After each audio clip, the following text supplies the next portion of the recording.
pessoal tá chegando aí ao vivo. Boa noite a todos.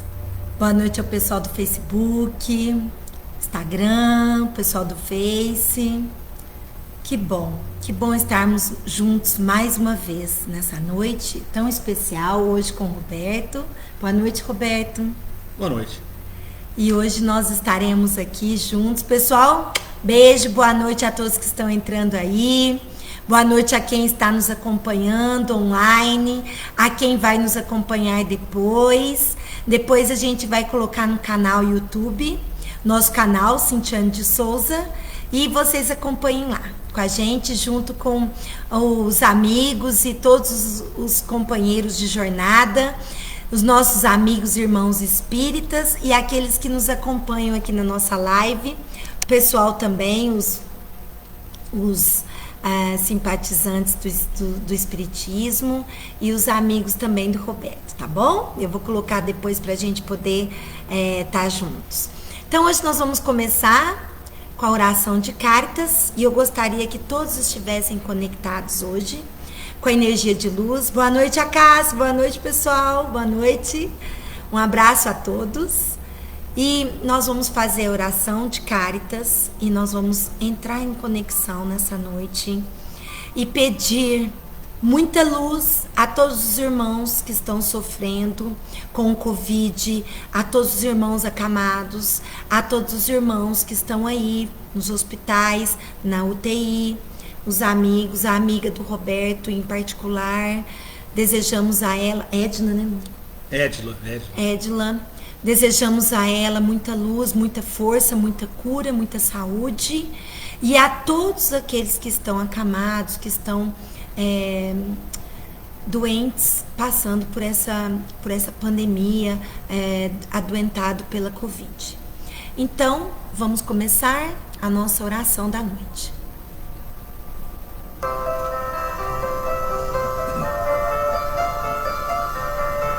Deus, nosso Pai, que sois todo poder e bondade, dai força àquele que passa pela provação. Dai luz àquele que procura a verdade, pondo no coração do homem a compaixão e a caridade. Dai ao viajor a estrela guia, ao aflito a consolação, ao doente o repouso, ao culpado o arrependimento, ao espírito a verdade, à criança o guia, ao órfão o pai. Que vossa bondade se estenda sobre tudo aquilo que criastes. Piedade, Senhor, para aqueles que vos não conhecem. Esperança para aqueles que sofrem. Que vossa bondade permita aos espíritos consoladores derramarem por toda parte a paz, a esperança e a fé. Deus, um raio, uma faísca do vosso amor pode abrasar a terra. Deixa-nos beber das fontes desta bondade fecunda e infinita, e todas as lágrimas secarão, todas as dores se acalmarão. Um só coração, um só pensamento subirá até vós como um grito de reconhecimento e de amor. Como Moisés sobre a montanha, nós vos esperamos com os braços abertos.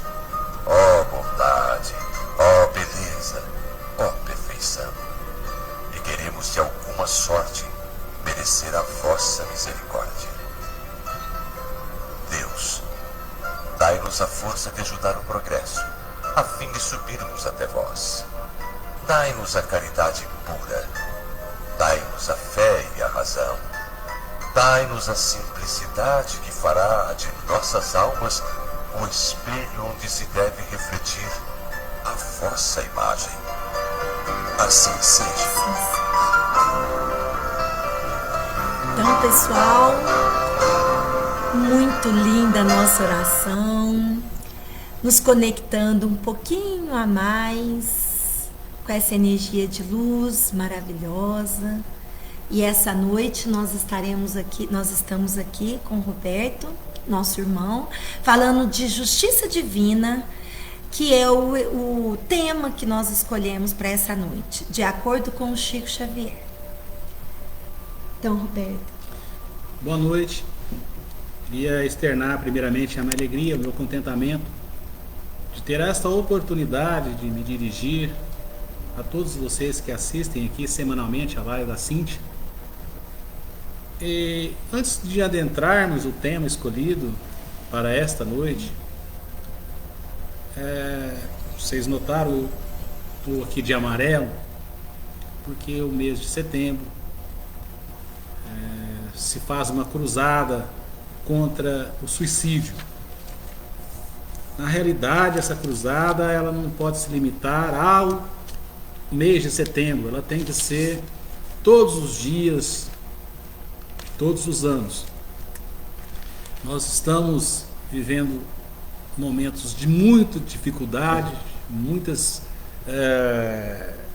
provações, expiações, seja lá o nome que quem está nos ouvindo queira dar, mas na realidade é de muita dificuldade, tempos de muita dificuldade, e que afeta sobretudo a nossa esfera psicológica, a nossa esfera mental, e muitos irmãos, infelizmente, não conseguem suportar esse fardo tão pesado e acaba se encaminhando para o suicídio.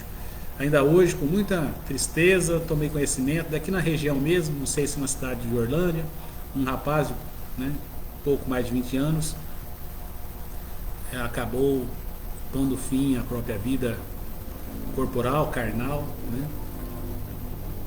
E infelizmente eu acho que essa situação é recorrente no Brasil, como todo, no mundo como um todo, porque muitas pessoas não estavam preparadas para passar por todas essas dificuldades que nós estamos passando. Então, essas palavras iniciais vão diretamente para esses irmãos que estão em dificuldade, que estão com problemas psicológicos, de depressão, de sofrimento, de crise de ansiedade, de tantas e tantas fobias oriundas desse isolamento social que nós estamos tendo que cumprir. A você, não tenha nunca mesmo vergonha de pedir socorro, de entender que você está num momento de fragilidade, está num momento de fraqueza e que você precisa de auxílio. Peça auxílio para qualquer um. Se você não tiver um profissional qualificado, um psicólogo, um terapeuta, um amigo,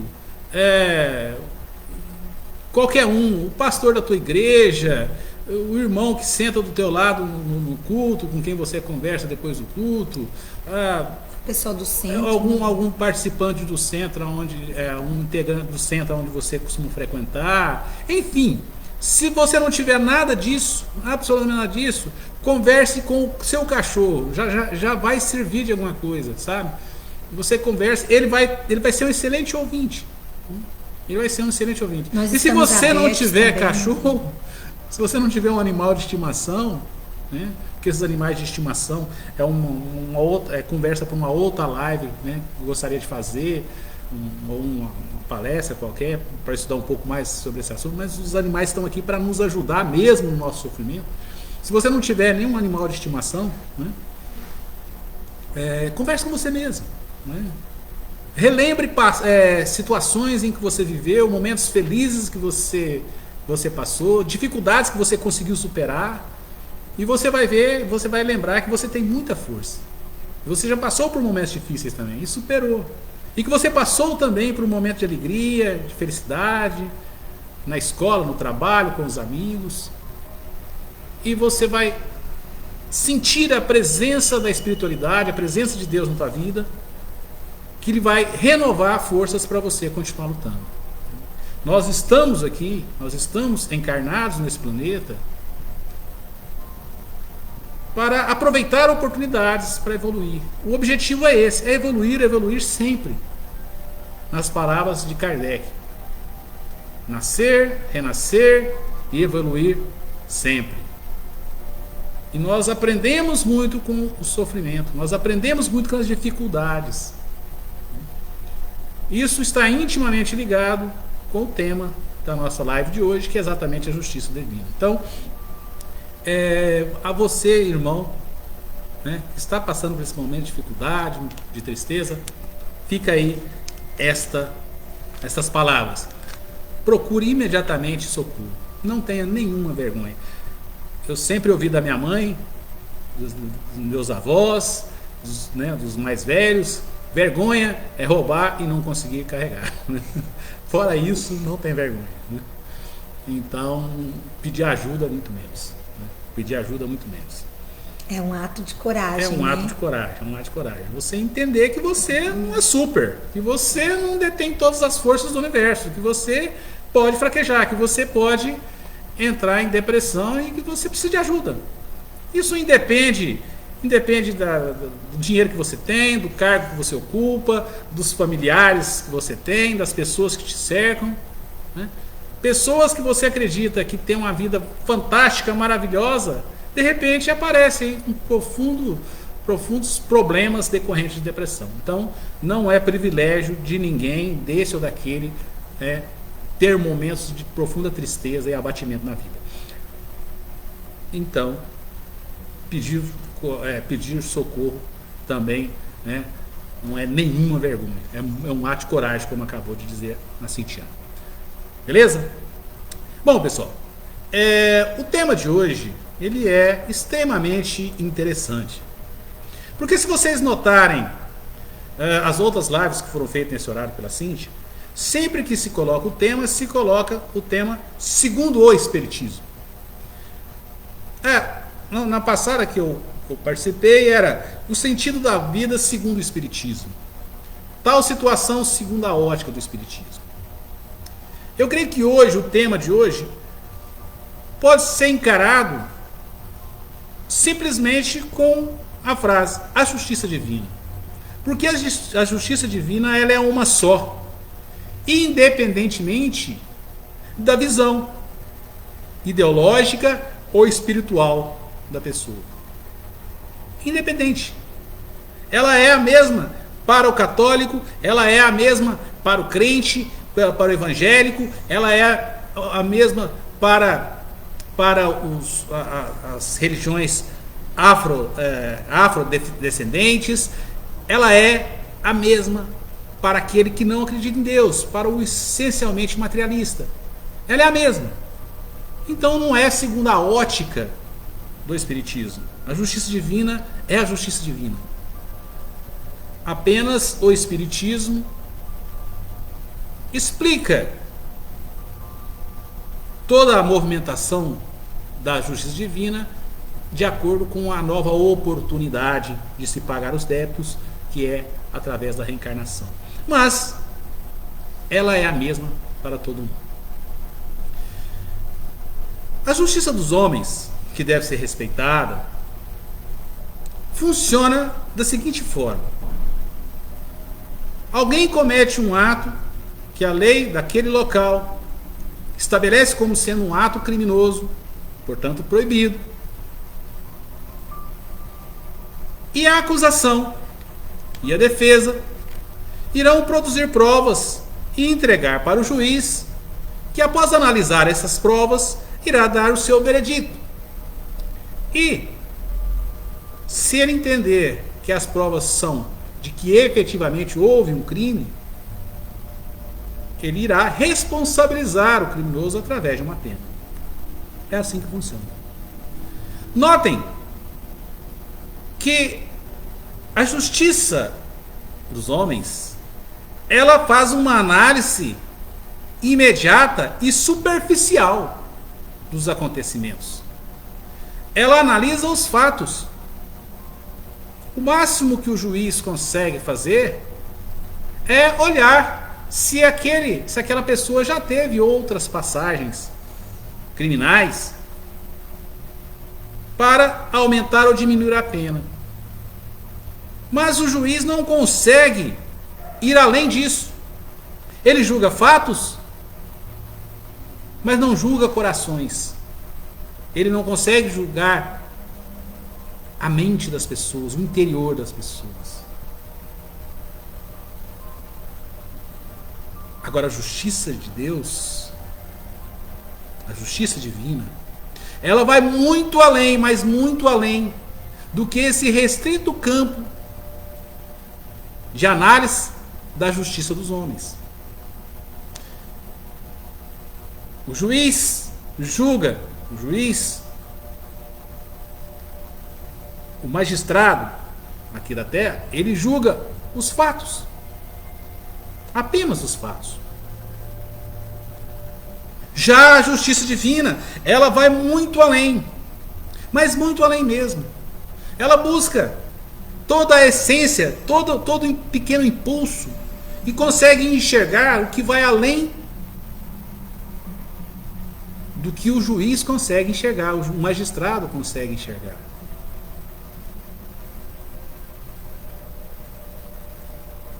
Todos nós temos conhecimento, eu tenho um razoável conhecimento acerca disso, porque desde os meus 18 anos eu sou envolvido com questão de justiça, fui investigador de polícia, depois fui delegado de polícia, e hoje sou juiz de direito. Então, a vida toda minha eu passei lidando com esse tipo de situação. E teve muitas pessoas que teve uma vida regrada, uma vida muito assim, normal, pessoas até boas, e que viveu uma vida toda praticando bons atos, sendo uma pessoa honesta, trabalhadora, e aí, já no final da vida, cometeu um crime. E aí, esqueceu-se tudo o que essa pessoa fez para trás. E outras situações também acontecem, de pessoas que a vida inteira cometeu atos errados, equivocados, e no final da vida entendeu todo esse erro, pediu perdão e se arrependeu. Nós temos o exemplo de Dimas, crucificado com Cristo, que no momento extremo de morte ele disse: olha, eu sei que eu estou aqui porque eu mereço. Isso, ele tornou-se anjo dali para frente? Claro que não, mas ele mostrou que ele tinha aproveitado a encarnação dele e evoluído pelo menos um pouco, porque ele entendeu o caráter da conduta errada que ele tivera até então. A justiça divina, ela busca esses detalhes invisíveis aos olhos do magistrado comum. Invisíveis. Porque quando alguém comete um ato, por mais absoluto, por mais absurdo que ele seja, existe ali por trás, e nós não vemos, a maioria de nós não consegue enxergar, apenas os médiuns, alguns médiuns videntes conseguem enxergar, espíritos atrasados influenciando na tomada daquela decisão equivocada. Toda aquela movimentação, o magistrado, evidentemente, não consegue captar. Mas a justiça divina está atenta a toda essa movimentação. Isso não vai isentar quem praticou o mal, quem praticou o crime, da sua responsabilidade. Mas também não vai fugir da benevolência de Deus.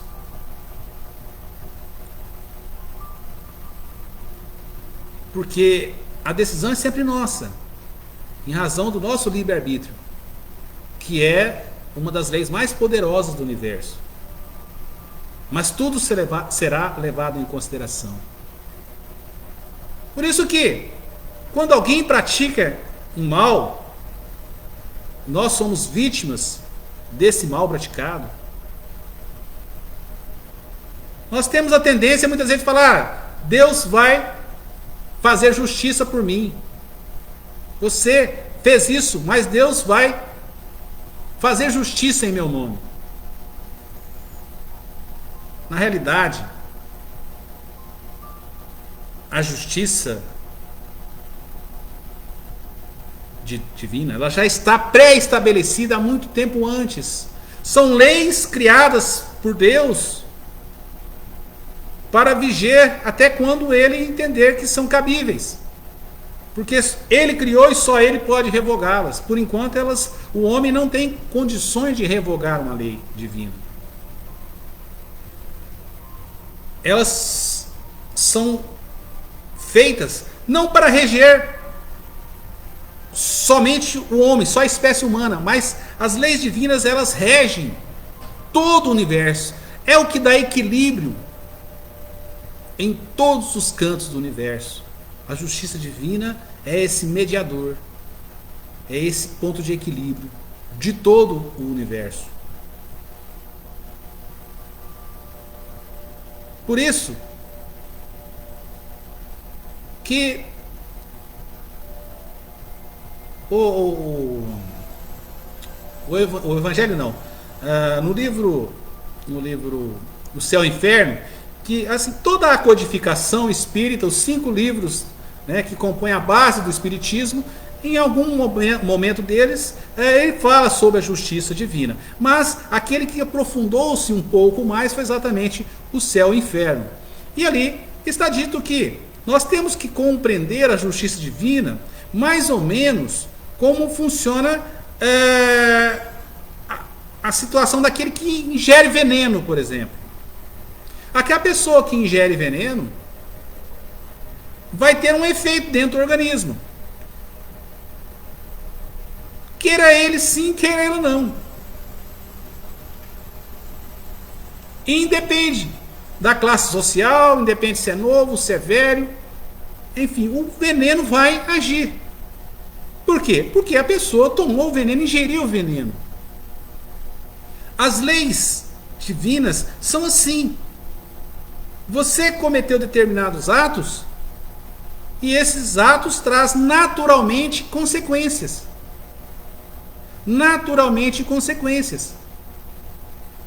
Então, na justiça dos homens nós temos ali o promotor que profere a acusação.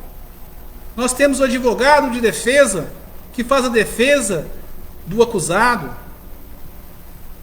E na justiça divina? Quem é o meu acusador?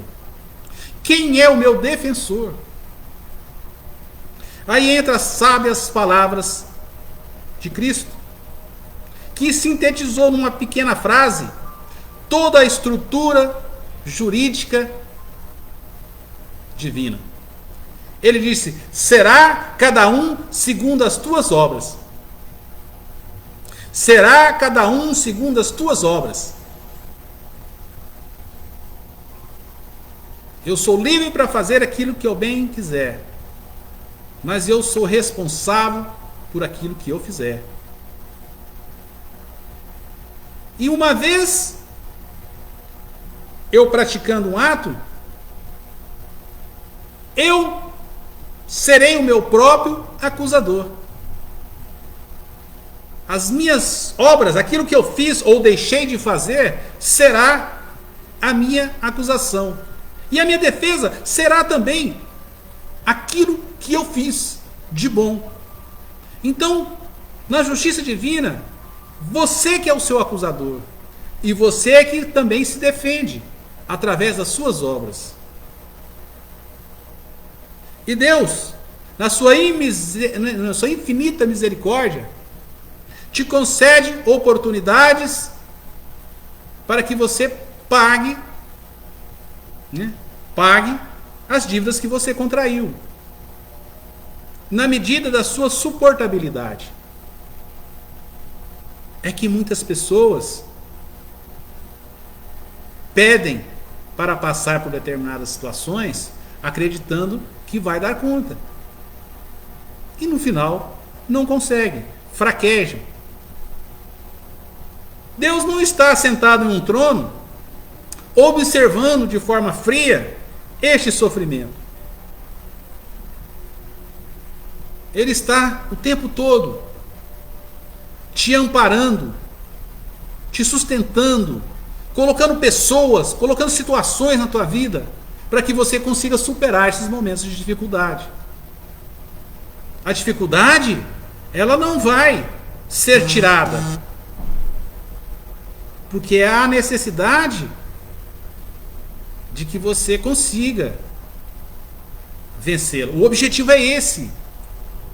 Por isso que quando nós oramos por alguém que está passando por uma dificuldade, uma doença, por exemplo, na ótica espírita, você vai pedir: olha, meu Senhor, cure essa pessoa.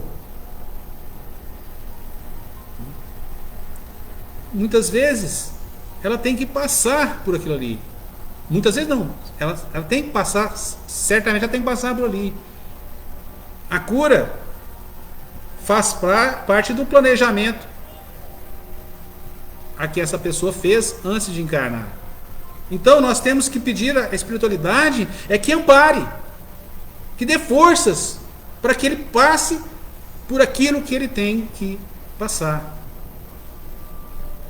Porque quando nós cometemos um crime, um reflexo no nosso resgate espiritual, além de nós termos que pagar, nós temos uns juros que às vezes é até maior do que a própria dívida. Esses juros é o chamado arrependimento. O arrependimento é uma coisa torturante. É uma coisa torturante. Porque te reflete, te coloca na mente o tempo todo que você poderia ter feito de forma diferente e não fez. E não fez. Vamos pegar um exemplo prático de uma tragédia. De tempos em tempos nós ficamos sabendo de, por exemplo, um pai que foi tirar um veículo da garagem e acabou atropelando o próprio filho, que era criança, e a criança acabou falecendo. Infelizmente, eu já tive, ao longo dessa carreira minha, né, eu já vi várias situações assim. Lá em Minas mesmo, uma mãe não podia engravidar, tinha dificuldade para engravidar, e depois de muito tratamento ela conseguiu engravidar, teve uma criança linda, e ela tinha tanto amor na criança, mas tanto amor com a criança, que ela não desgrudava da criança em momento algum. E numa dada noite lá, ela, muito cansada, a criança deitada na cama junto com ela, acabou virando em cima da criança, e a criança morreu asfixiada. Olha que tragédia, olha que tristeza profunda. Uma pessoa assim fica atormentada se ela não tiver um amparo espiritual, não tiver um trabalho psicológico para suportar uma dor absoluta. Ela fica o tempo inteiro, a vida inteira dela assim: gente, por que eu dormi? Por que eu não coloquei do lado? Por que isso? Por que aquilo? Por que eu não saí mais cedo?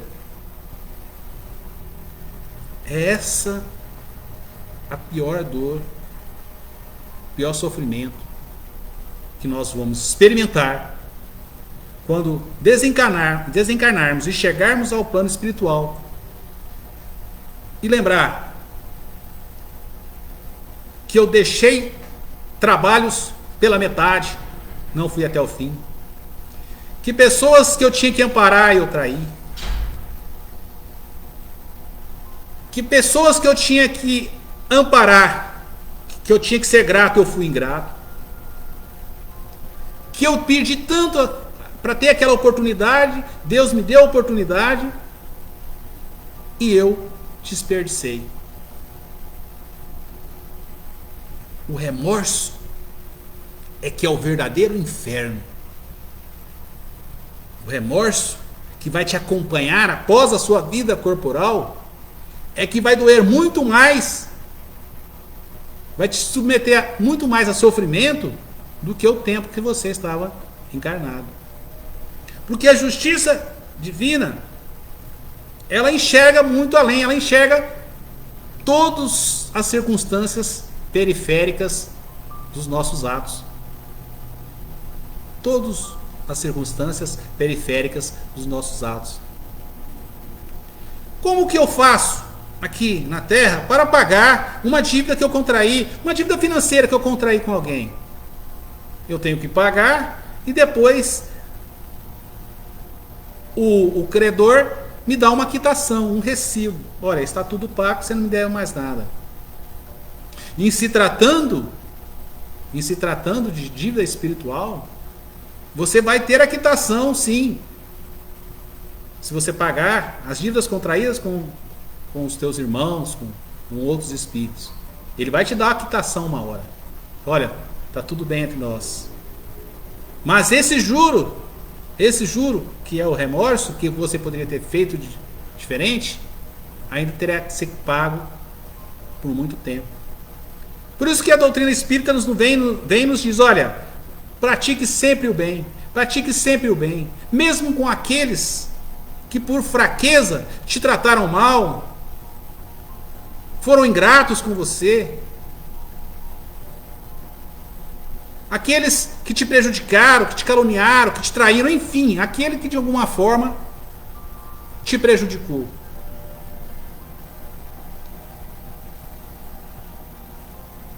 Apenas ore por essas pessoas. Não fique desejando, olha, a justiça vai ser feita. Sim, a justiça vai ser feita. Mas você está apenas exercendo o sentimento de vingança. O livro Justiça Divina. Mostra o livro. Eu estou com ele aqui. Esse livro é fantástico. Ele é psicografado por Chico e ele é do Emmanuel. E ele, apesar de ele estar escrito aqui Justiça Divina, ele tem vários e vários temas muito interessantes, que não se relacionam propriamente com a justiça divina, mas tem partes aqui que ele fala da justiça divina. E ele diz, olha, você vai compreender que aquele teu filho complicado, que aquele teu patrão chato que te persegue, com aquele teu inimigo, são todos pessoas muito próximas de você, são espíritos muito próximos a você, que te acompanham já de outras existências.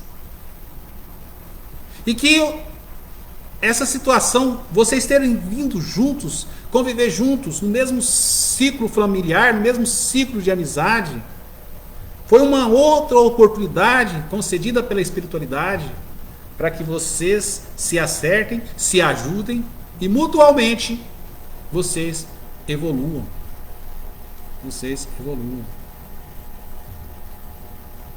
No livro O Céu e o Inferno, tem uma história muito bonita. Vocês depois podem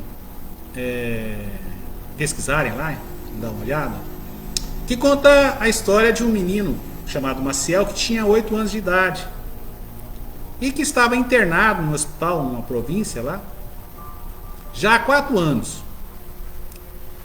E ele era todo deformado, as pernas tortas que encostavam até na cabeça, muito magro, os ossos até furavam a pele e faziam com que ele tinha feridas por todo o corpo, né?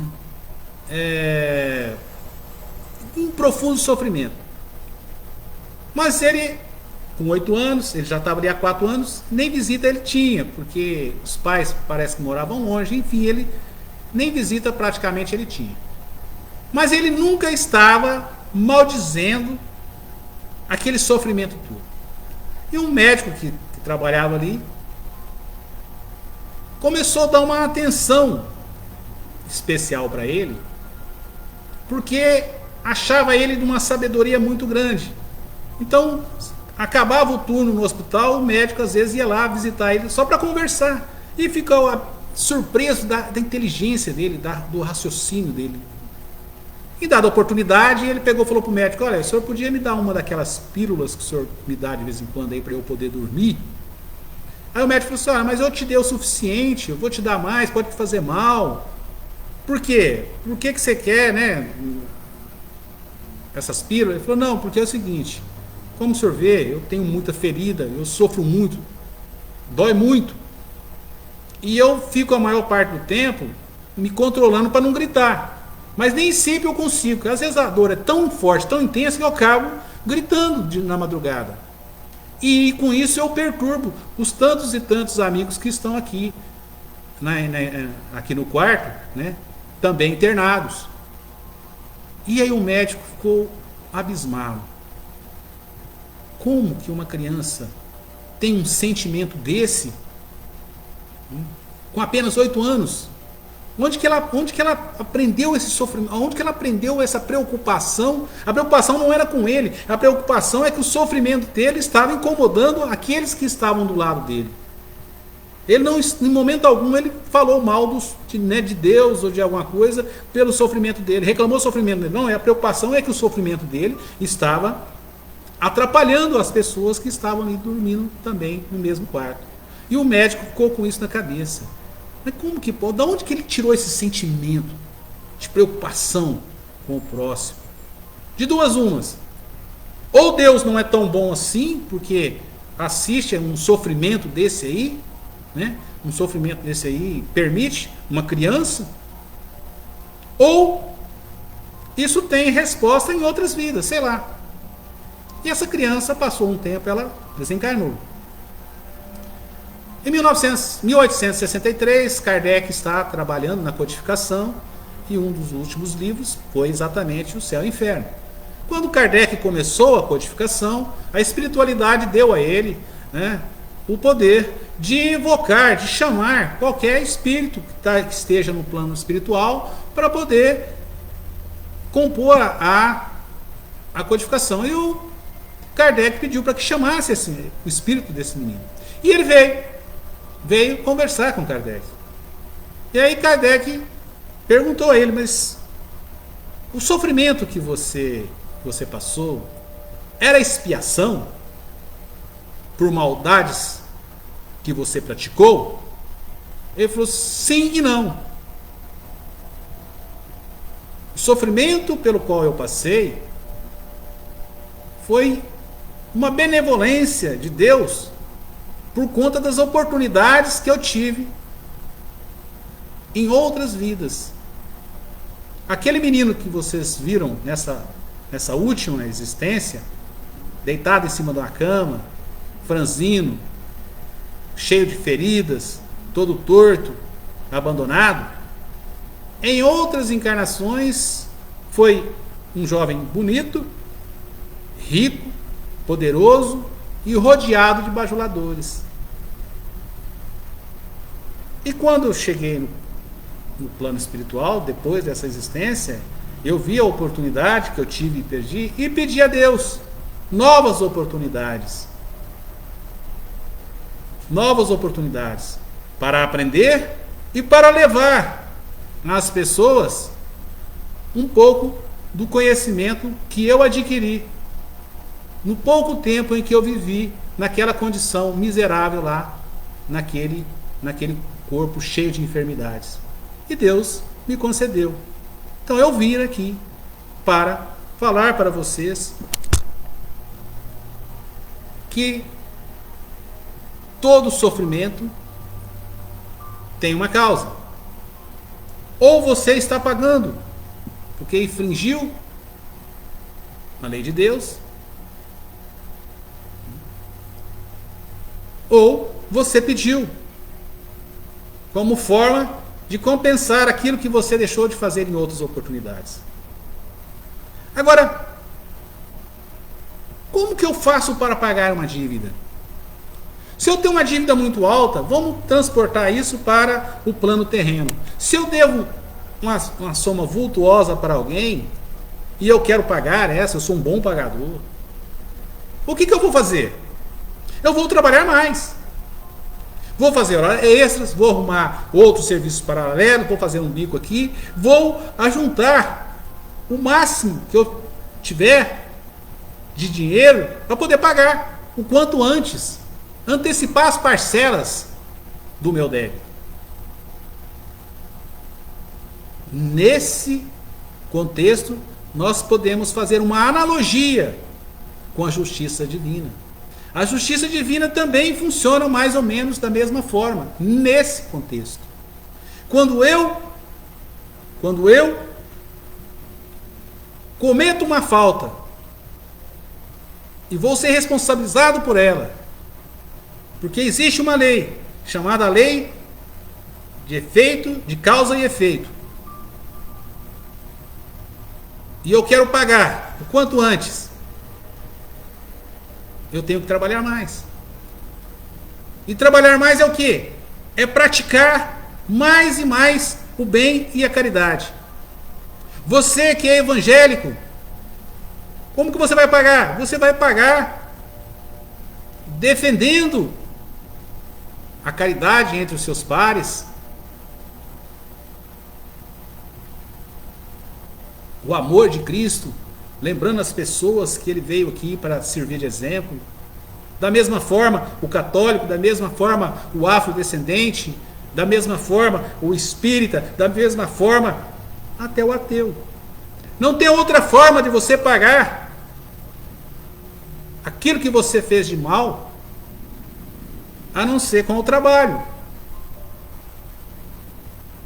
Porque é assim na natureza.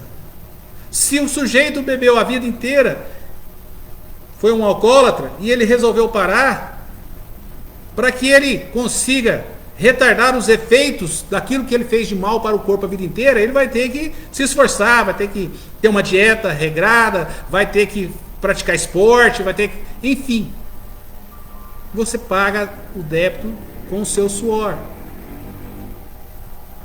com as suas lágrimas e com o seu suor do seu trabalho. Então, não duvidem, todos nós somos grandes devedores.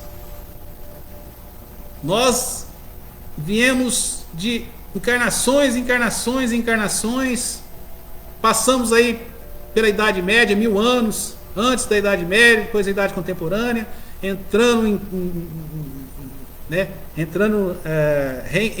reencarnando, e estamos evoluindo. Mas nós temos grande débito para trás. A justiça de Deus, ela é infalível. Como diz Divaldo Franco, é como um grande restaurante. Ninguém sai sem pagar a conta. Você vai ter que pagar a conta. Agora, você pode pagar mais. Adiantar parcelas. Trabalhando a favor do bem, sendo caridoso, ajudando as pessoas, tendo empatia. Essa palavra, empatia, eu aprendi ela só depois que eu comecei a caminhar dentro da doutrina espírita, que eu não tinha empatia nenhuma. Porque se eu visse alguém que cometeu um crime, né, horroroso, o primeiro impulso meu era execrar. Um bandido, isso tinha que morrer também, isso tinha que apodrecer na cadeia, esse tipo de coisa. Se esquecendo que aquele irmão ali é um infeliz que está contraindo dívidas que vai ter que pagar.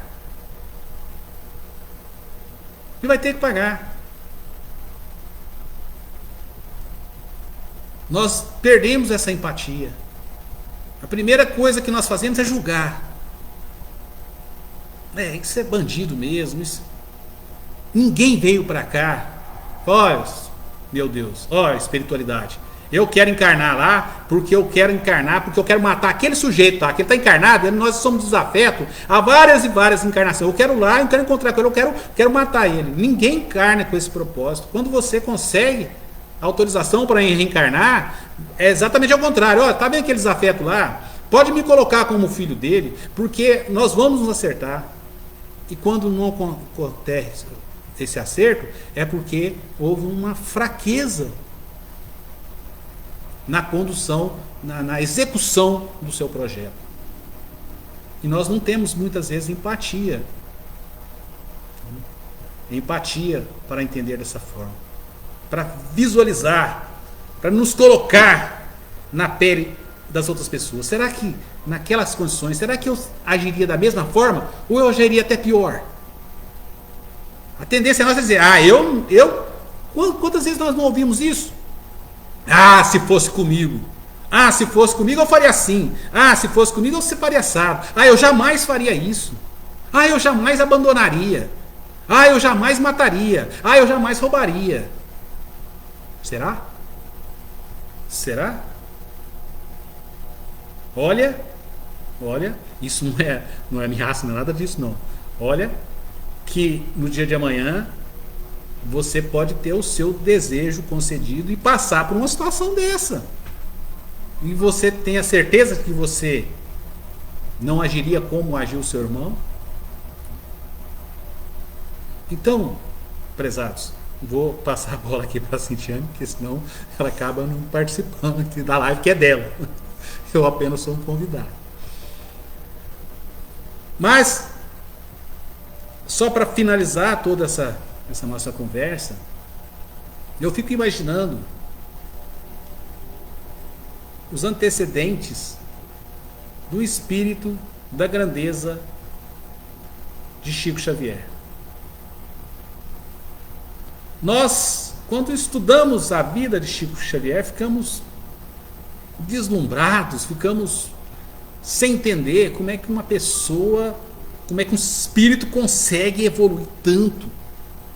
Algumas histórias que nos contam, nós até duvidamos. Eu sou assim, muitas histórias que me contam sobre ele, eu vou pesquisar em outras fontes para ver se foi aquilo mesmo, porque não é possível que encarnou um espírito tão elevado assim. Mas, para chegar a esse grau de evolução, ele pagou as dívidas dele. Ele pagou as dívidas dele com muito sofrimento. Só nessa encarnação aqui, durante muitos anos, até o desencarne dele, ele pagou muitas dívidas. Se ele pagou muitas dívidas, é porque ele também devia muito para trás, como todos nós. Então sempre é tempo para pagarmos o que devemos e adiantarmos parcelas, praticando o bem, sendo empático com o nosso irmão, oferecendo o ombro para aqueles que precisam se apoiar. Porque hoje nós podemos oferecer o ombro, amanhã nós precisaremos de ombros para poder nos apoiar. E o mundo está aí, cheio de oportunidades para todos nós, para praticarmos o bem. Cheio de oportunidades. Na internet, no Facebook, no Instagram, toda hora nós vemos aí, não vemos só desgraças, só mazelas, não.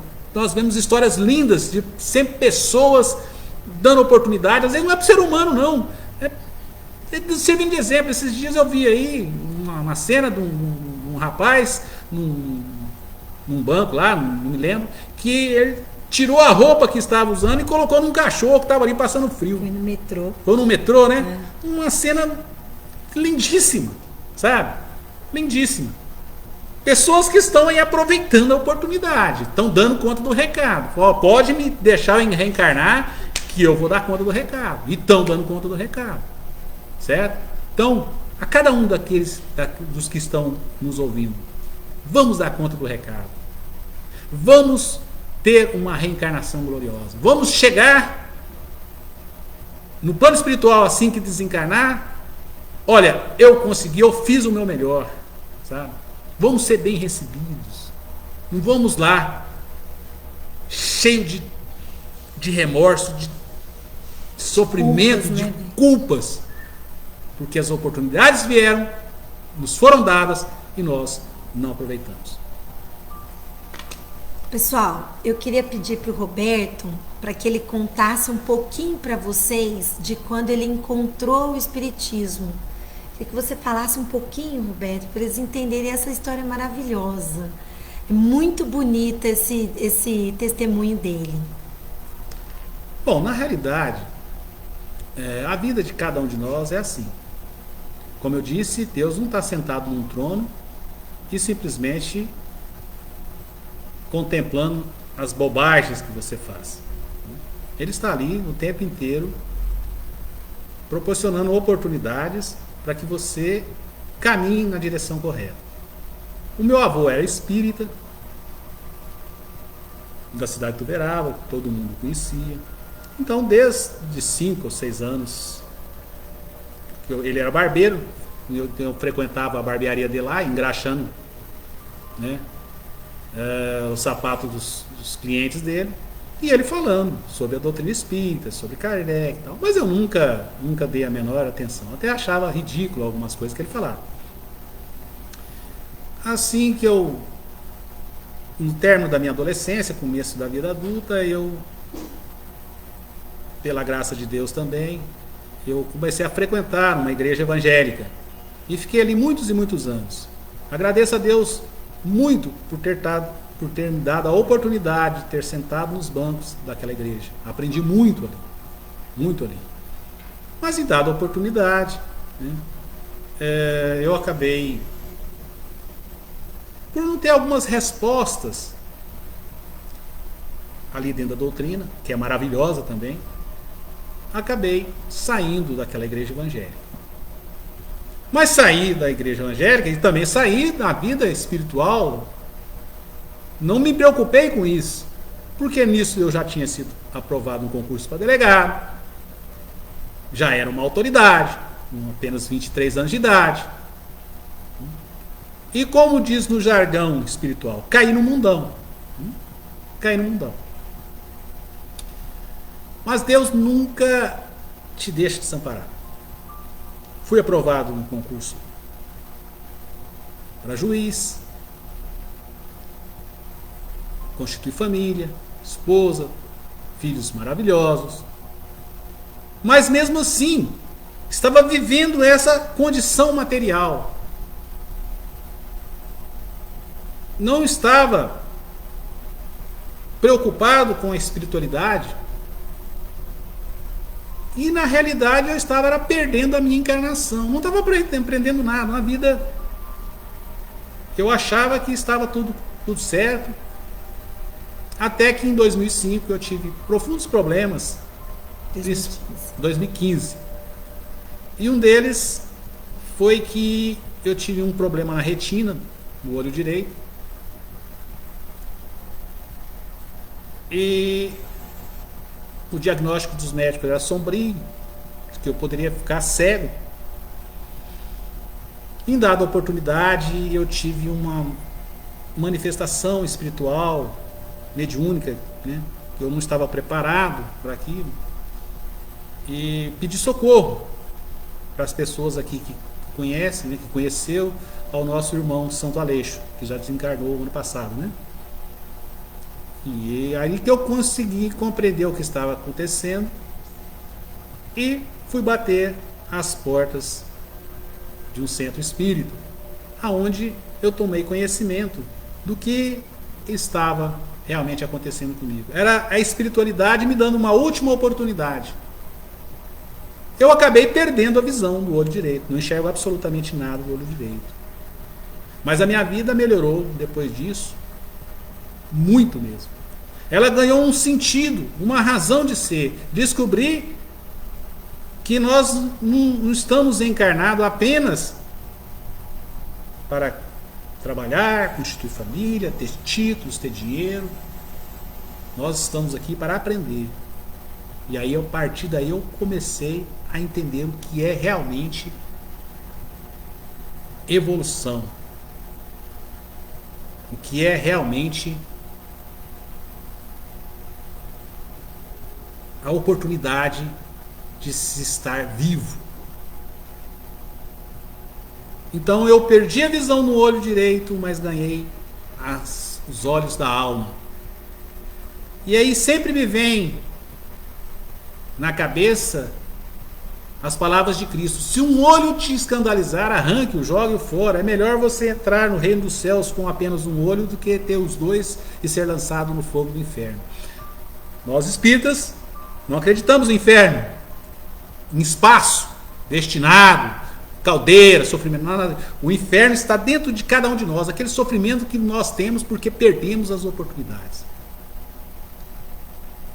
Então,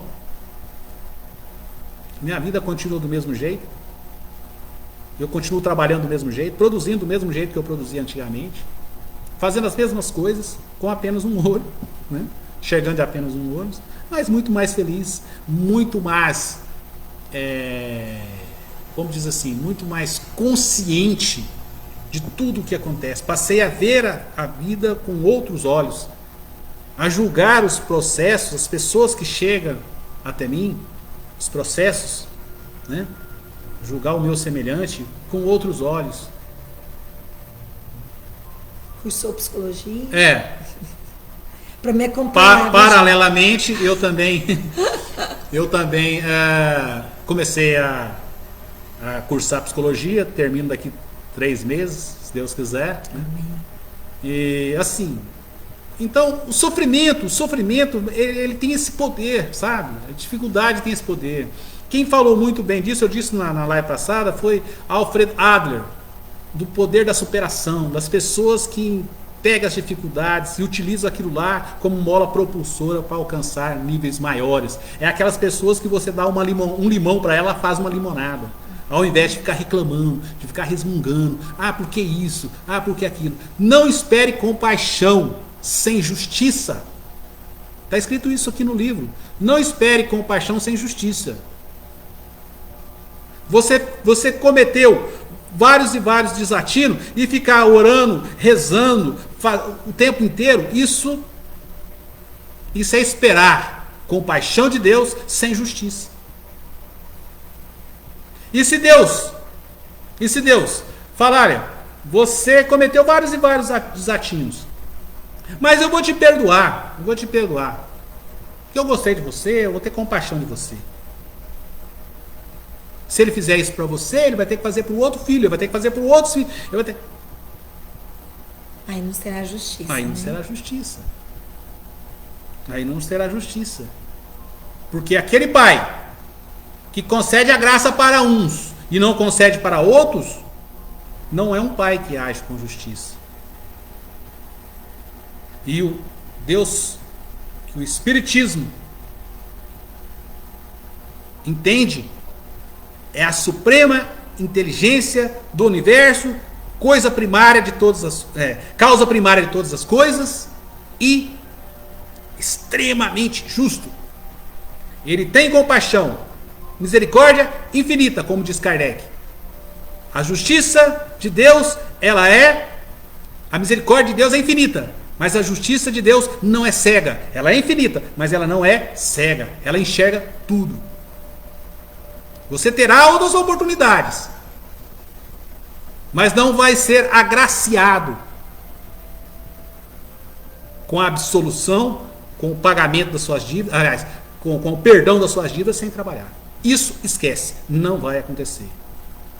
Isso não vai acontecer. Se você deve para o seu irmão, você deve para o teu pai, para a tua mãe, que você cometeu coisas erradas, que você foi ingrato, você foi um filho ingrato, você foi um irmão perverso, esquece que você vai ter um perdão puro e simples, e isso é como se nunca tivesse acontecido e vida nova. Não, você tem que pagar.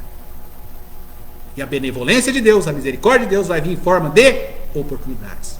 Eu tive a oportunidade em 2015, aproveitei e estou muito feliz com ela. Ai de mim, se tivesse continuado naquela futilidade toda e não tivesse tido esses problemas tão graves, eu estaria realmente em uma situação deplorável. Eu ia chegar no plano espiritual depois desencarnado cheio de querer, né? Fui um juiz, tive poder, uma situação financeira confortável, nenhum problema de saúde e tal. Ou seja, eu estaria voltando para o plano espiritual mais ou menos da forma que eu encarnei aqui. Então, muito obrigado à espiritualidade, muito obrigado mesmo ao nosso Deus por ter me feito, né, me dado suporte para passar por essas dificuldades e eu me reorientar na senda da espiritualidade. Que Deus ilumine o santinho, né, meu? Ele deve estar preparando aí para voltar, para trabalhar. Nosso querido santinho. Que ele não para, né? É daqueles que deve ter chegado lá e já pediu o reingresso para poder trabalhar, né? Meus queridos, mais uma vez, olha, passamos da hora, mas valeu a pena, né? Eu espero que vocês estejam bem, eu espero que vocês tenham gostado do nosso momento, do convite que eu fiz ao Roberto, que esse tema realmente acho que tem muito a ver com ele. E tem muito a ver com tudo isso que a gente vive. Então, eu gostaria de agradecer mais uma vez, namastê, boa noite a todos, que a espiritualidade maior abençoe todos os seus familiares, que Jesus traga a luz, a paz a todos que estão nos ouvindo, a todos que estejam confortáveis no seu lar, amanhã que tem um novo dia, novas esperanças, a todos aqueles que já se foram, gratidão, luz eterna, que a paz de Cristo esteja sempre com vocês e a espiritualidade maior esteja nos apoiando, nos abençoando e nos iluminando nessa longa caminhada. Gratidão, que até semana que vem estaremos juntos, né? E, Roberto, muito obrigada pelo convite. Eu que agradeço, e agora, olhando aqui na lateral aqui, algumas pessoas que entraram. Que entraram, aí, disseram boa noite. Boa noite ao Acácio, meu filho, Acácio. Boa noite ao Caliane, também, lá de Alpinópolis. A Ione também, os mineiros. Enfim, gratidão a todos, viu, que, pela participação. Que mandaram um alô aí. Boa noite, queridos. Até mais. Até o próximo encontro. Obrigada.